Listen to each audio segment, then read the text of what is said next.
નમસ્કાર દર્શક મિત્રો, આપ જોઈ રહ્યા છો અર્થ પડકાર ન્યૂઝ। પાંચકુવાડા ગામે ફોરલેન રોડ કોન્ટ્રાક્ટરની બેદરકારીથી શાળામાં બાળકો શિક્ષણથી વંચિત રહ્યા।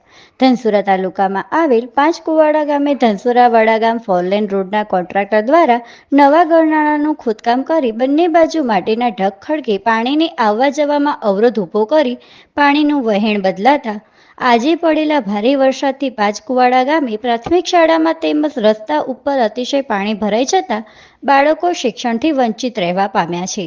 તેમજ બીજી તરફ પાછળ ખેડૂતના ખેતરમાં પાણી વળી જતા કપાસ સહિત ઊભા પાકમાં નુકસાન થવા પામ્યું છે। આ રોડના કામ કરતા લોકો તદ્દન બિનજવાબદાર છે।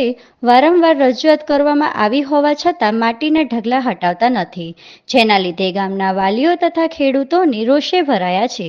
હજુ પણ તાત્કાલિક નિકાલ નહીં આવે તો ગામ લોકો ફોરલેન રોડના કામનો વિરોધ કરશે। રિપોર્ટર યુસુફ કલાલ, પાંચકુવાડા।